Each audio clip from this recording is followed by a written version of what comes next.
Welcome to Job Tales, the show where we find out about different professions from the people who know. Each week I speak to a new guest with a fascinating job. I talk to marketers, veterinarians, professional snowboarders, astronomers, you name it. You'll hear about their personal paths to doing what they do, the skills required and the tools they use for the job. I'm Laura Leoncini and today my guest is Marco Alberti, Italian ambassador in Kazakhstan, an advocate of open diplomacy. Marco, thank you for being my guest. I'd like to ask you what you do today as an ambassador and what path did you follow to get there?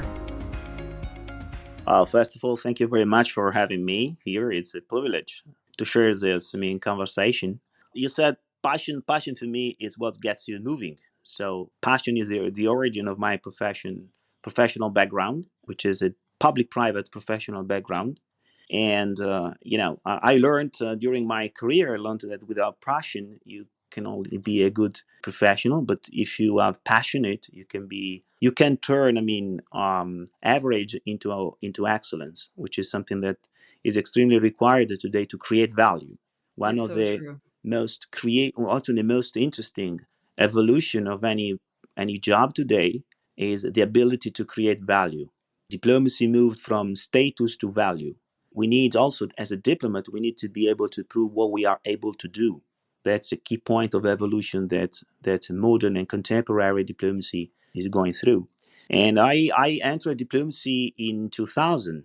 And, in that year, just to give you an example, the web had less than 400 million users, and now it has 5 billion users. So I give you the idea of how fast, the society and the work that we are doing has evolved.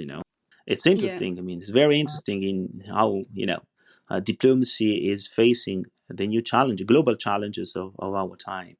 So 23 so years, you need to adapt to the exactly. pace of You need today. to Yeah. adapt, and you need to crafting your job all the time.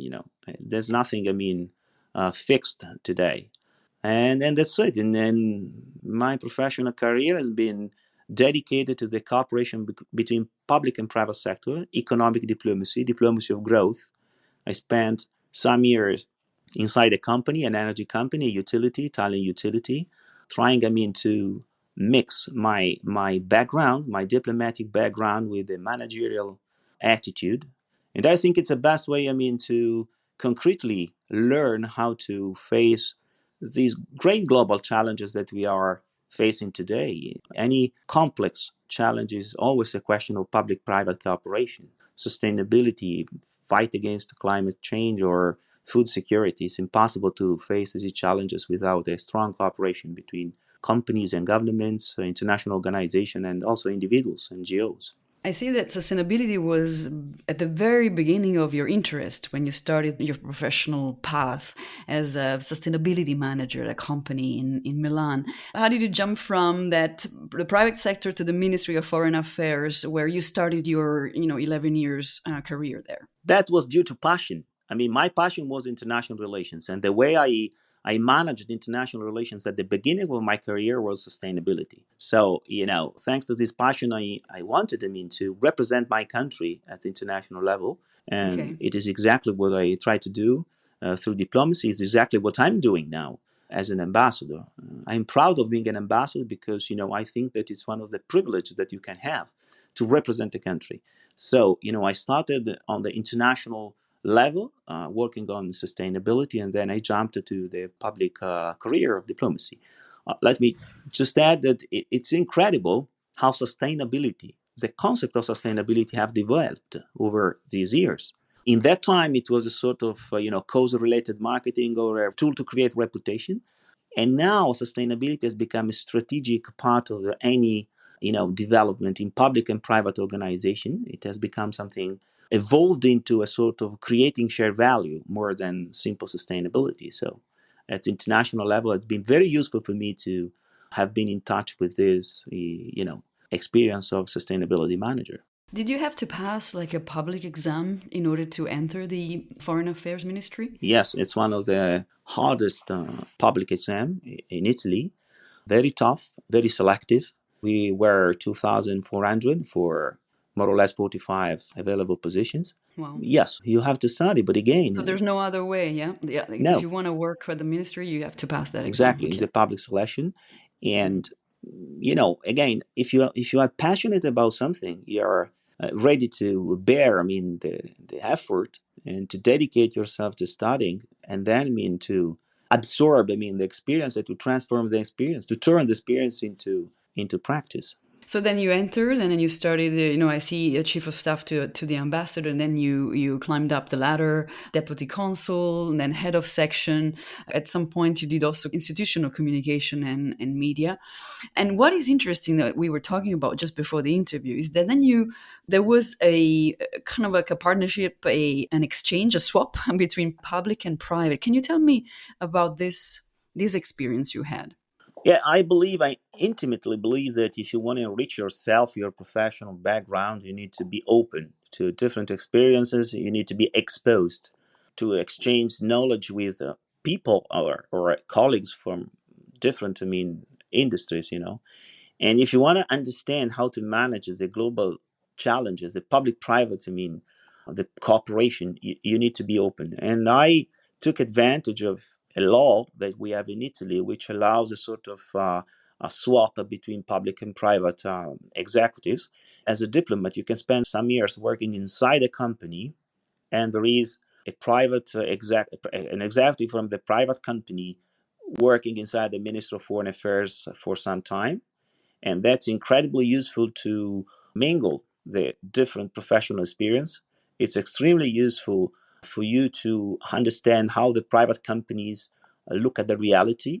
It's Hmm. extremely useful for the Minister of Foreign Affairs that a private manager injects some managerial content in strategic matters, in the public management of strategic matters like energy or food security or whatever. Extremely useful, extremely interesting, extremely challenging. Fascinating. So you worked for an energy company in Italy for quite some years, 9 years.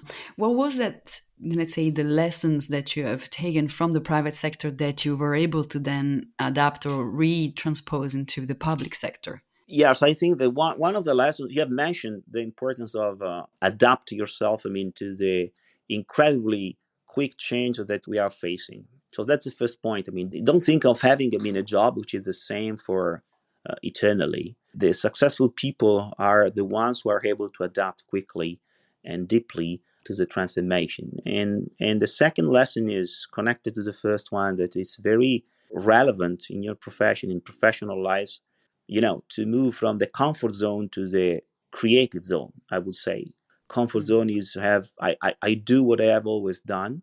You have to move to a challenge zone, which is I would try to do what I haven't ever done. But there is a third step, which is much more important now, is to move to a creative zone, which means that I would like to think of something that I have never thought before.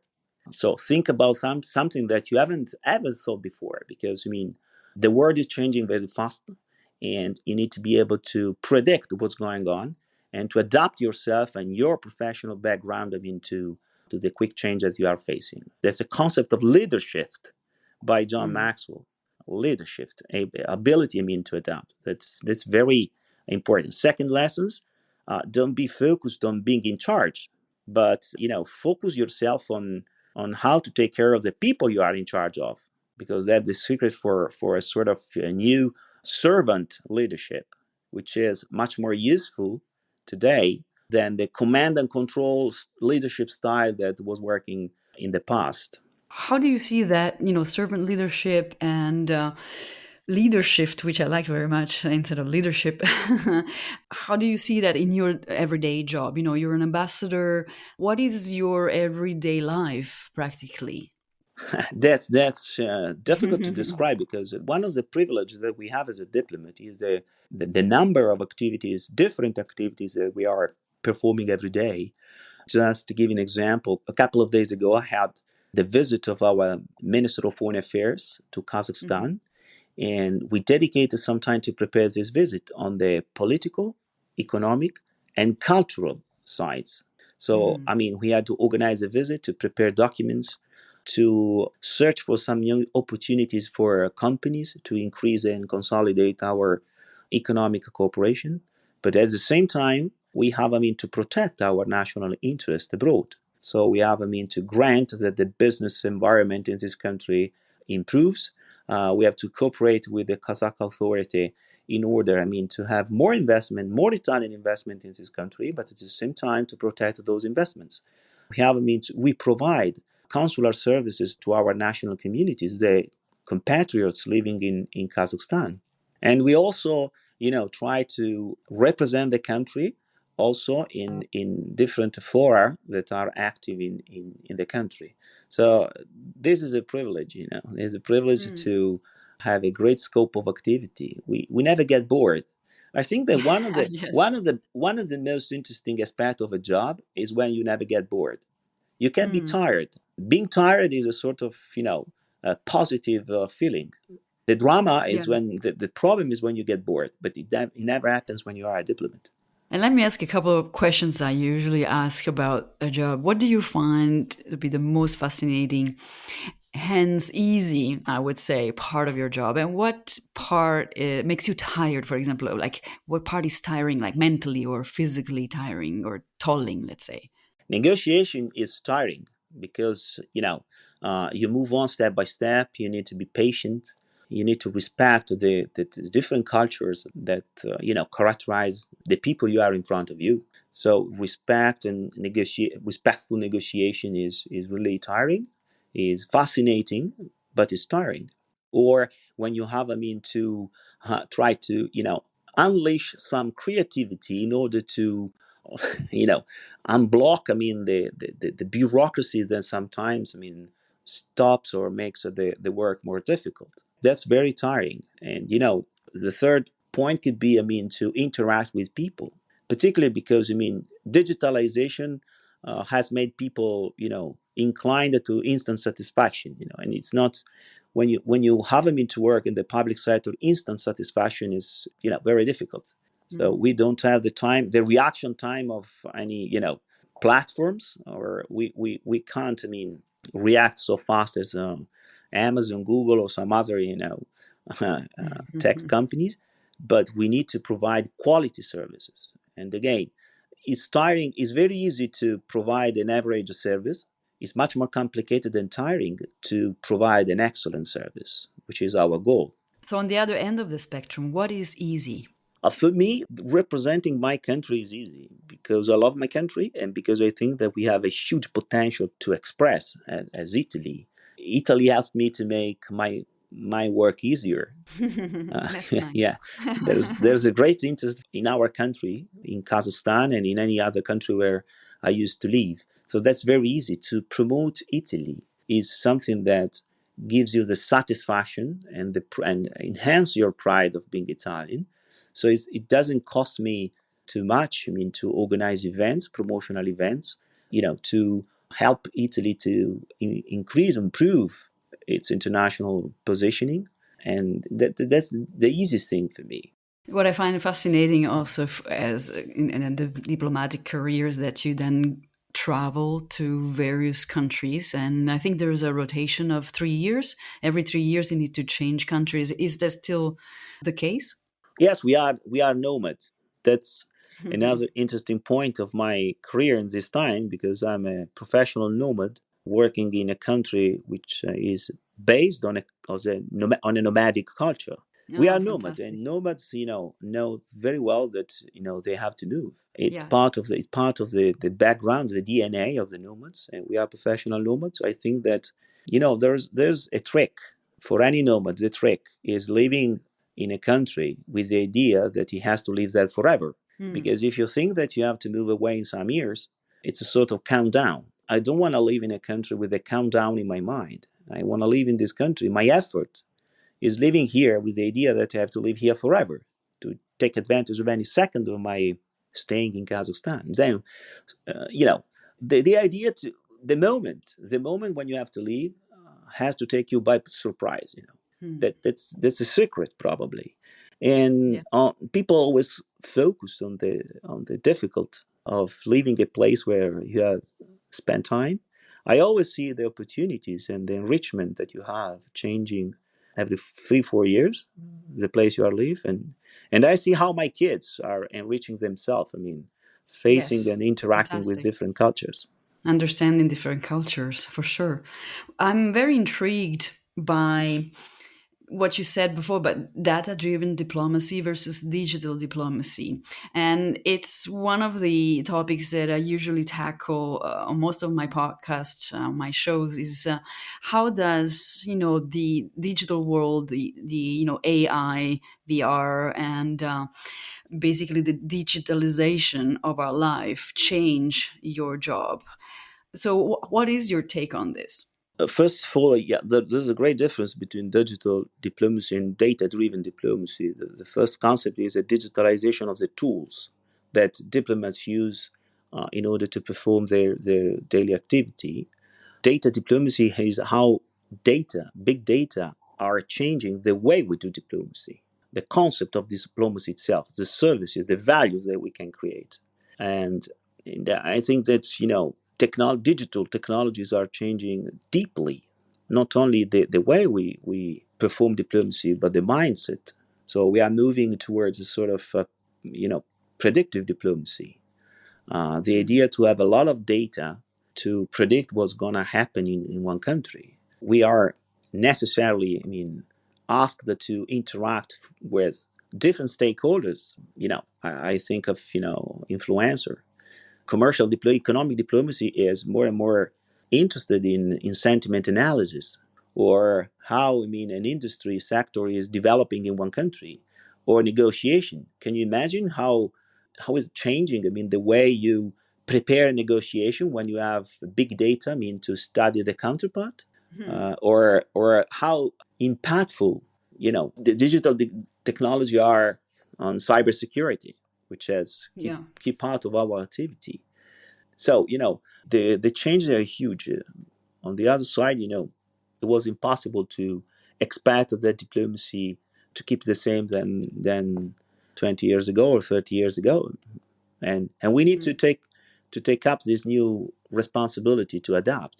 I was reading an article which said that 65% of kids who are 6 years old today will do a job that does not exist yet. Hmm. So diplomacy will keep Yes. on existing, but it will be a different diplomacy, innovative Mm. diplomacy.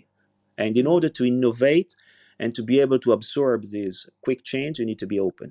And I know that you've written a book actually about this. Can you tell me more about it? About openness. Your book. The book, yes, Open Diplomacy is a book which describes, tells my experience as a diplomat inside a company, inside the L, and the lesson learned that I had the opportunity, to absorb during that time. Open diplomacy is probably what a suggestion that I gave myself: be open, be able to interact all the time, not only with the classical, ordinary stakeholders, but be able to be open to multi-stakeholderism, which is probably the Mm. future of our diplomacy. Be able to create a sort of platform thinking. Diplomacy, the future of diplomacy will be based on platform thinking, how you Mm. can connect and interconnect. We are expected to be a sort of system orchestrator, as it happens in the information technology. Any platform needs a system orchestrator, and Mm. I believe that the system orchestrator of the promotion of our national country interest abroad is diplomacy. So that's how I learned. To create a sort of innovative community, public and private innovative community, as a tool to accelerate our the creation of public value through diplomacy. I do see a lot of value in what you're saying, and I wonder how far or how close are we, knowing that you work in diplomacy, from this ideal world with an innovative diplomacy. What are the challenges that you're facing today? Because you seem to be a very fast forward yeah, thinker, and you do see the future. You can picture the future. Now, are your colleagues, not only in your country but in other countries, thinking along the same lines, or what are the challenges to get there? Good question. There's a problem that digitalization moves on at exponential speed. And while organizations, particularly if they are complex, they move on at logarithmic pace. So you have always a gap between the speed that technology and digitalization are forcing and the speed of the transformation of the organization. But I think that our responsibility is not fixing ourselves on the final result, but is giving our contribution to accelerate a little bit, the evolution. And and I think that there are very encouraging steps also in our public administration. We can't expect that the public administration has the same level of speed or efficiency of a private company. It's impossible. But the point is to reduce the gap between public and private, absorbing some managerial style and competence from the private sector, giving the private sector the idea that the public institutions are necessary in order to make a national system competitive.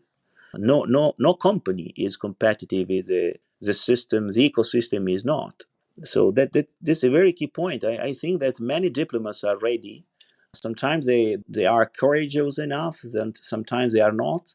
But the idea that we have to move on, to innovate, to cooperate, in order to be open, in order to innovate and improve our career is absolutely clear. And probably a concrete help can come from connecting our national diplomacy with other countries' diplomacy to exchange and to increase the stock of knowledge, to exchange experiences, best practices, and so on. And to the young listeners that are listening today, young men and young women, what is your main suggestion as to how to enter your line of work? Oh, I think that you need to ask yourself if you are really interested in representing your country. Diplomacy is a great game, but it sucks a lot of energy. So it needs passion, it needs dedication, and it needs consistency. So ask yourself, first step, ask yourself if you are passionate about this. Second, dedicate your time to study, because the exam is tough, but the promise on the perspective of the professional career that we are doing is fascinating. And once you have entered diplomacy, be open to be a factor of change of diplomacy, which means not transforming everything, but respecting the tradition, but injecting some new energies, new content, new opportunities that you can bring into the career. The career can give you opportunities, but you can also give opportunities to the career to grow and improve. Marco, this has been of utmost interest and importance. So thank you very much for giving your 25-minute contribution. It was very packed, and I'm very happy that you managed to really talk about a lot of topics. Thanks a lot, and good luck to everybody. Important keywords I take from this interview: leadership versus leadership, the importance to adapt, data-driven diplomacies versus digital diplomacy, and predictive diplomacy as a way to innovate. And for the young generation listening today, if you're interested in representing your country, giving it passion, dedication, and consistency, then pursue a diplomatic career. I'm Laura Leoncini, and I'll be back next week for another episode of Job Tales with a brand new guest, same time next week on your favorite podcast platform.